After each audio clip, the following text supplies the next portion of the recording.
A word can be a whisper or a weapon.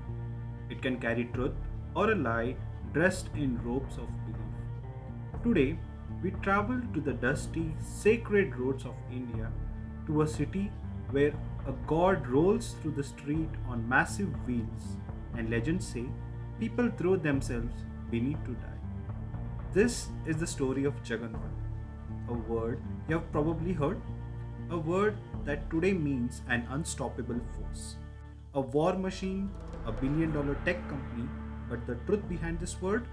It's stranger and darker than you think.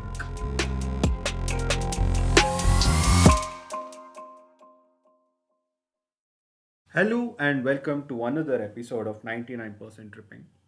Today, I chose a topic which I found very fascinating. Today, I'm talking about the word Juggernaut, which has its origin from the word Jagannath. Puri, Odisha. Every year for centuries, this temple town transforms into a storm of sound, sweet, devotion, and color. Three towering wooden chariots are pulled through the streets by thousands of hands. The central chariot belongs to Jagannath, literally Lord of Universe, a form of Krishna or Vishnu, the preserver of words. But this god is not quiet. His eyes are wide. His chariot is huge, over 45 feet tall, and the wheels, each one a crushing disc of solid wood. According to European missionaries and travelers in the 14th to 19th century, the Rath Yatra, this chariot festival, wasn't just a parade. They claimed devotees would hurl themselves under God's wheels to be crushed willingly in a frenzy of divine ecstasy. These accounts horrified the West. Reports spread the Hindu god crushed his followers beneath him and they rejoiced in agony. But was it true? Let's investigate.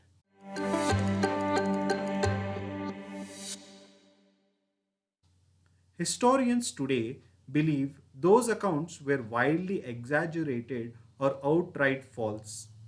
Most local traditions never included such rituals. No religious text demands death under Jagannath's chariot. The crushing may have been accidental at most, caused by the crowd, not the doctrine. So, why the gruesome tales? Simple colonial propaganda. The British, eager to justify their control over India, needed proof that Indian religions were barbaric. They used these tales to present themselves as civilizers, saving India from itself. And so, the Sanskrit word Jagannath, meaning Lord of Universe, was twisted in English into Juggernaut, a force that is powerful, yes, but blind, merciless, crushing everything in its path.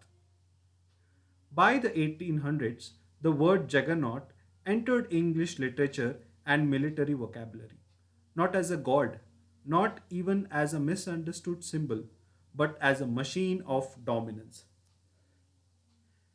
The Nazi war machine was a juggernaut. The Amazon business empire is a juggernaut. That football team, a juggernaut. These are some of the examples that were used as the word for juggernaut. See the irony? A term rooted in faith and devotion, now used for things that conquer and consume, things that roll forward, not to save, but to dominate. So, what have we done? We have taken a word about a God who watches over the universe and turned it into a metaphor for soulless force. We misunderstood and then we never corrected it. Maybe juggernauts aren't gods anymore. Maybe they are just corporations, military tanks, social media algorithms, but the metaphor holds. We're still watching things roll over us, still calling it inevitable, still standing on the side of the road, letting the wheel pass by. Words have weight. Sometimes they carry myths, sometimes they carry misunderstanding that outlive empire. Juggernaut is such word. A god turned into a monster, a prayer turned into a warning. And maybe the next time you use the word Juggernaut, you'll hear the echoes of ancient drums and wonder what else we have crushed under the wheels of history. But before we untangle the colonial distortion, we must return to the God himself, because Lord Jagannath is no ordinary deity. His legend is soaked in mystery, miracle, and a body that no one dares to touch. Look at the statue of Jagannath, and you will notice something immediate. He has no arms, no legs, just a massive round face with two staring eyes. Why?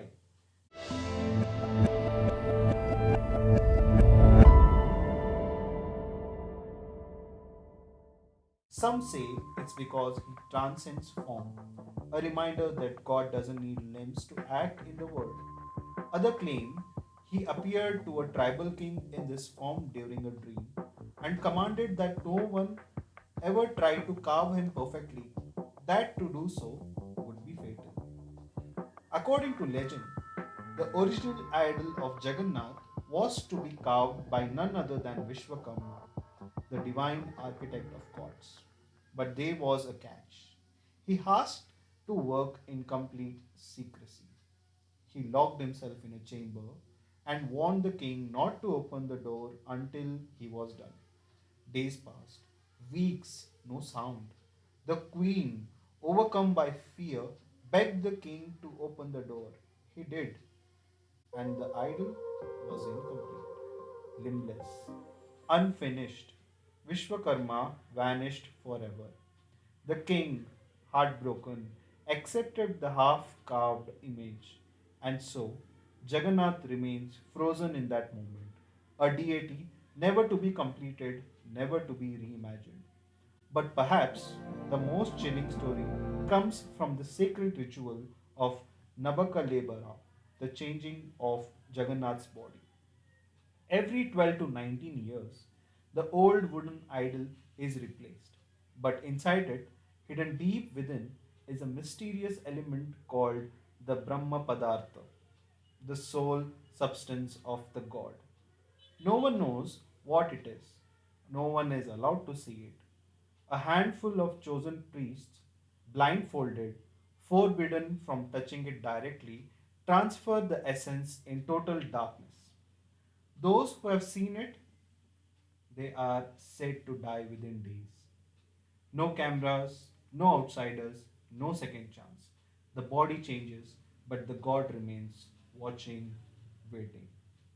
Lord Jagannath is a god of paradox, incomplete yet whole, motionless yet unstoppable, and maybe that's the deeper meaning of the word Juggernaut. Not just an unstoppable force, but one we don't fully understand. Well, that's it from today's episode. See you again next time.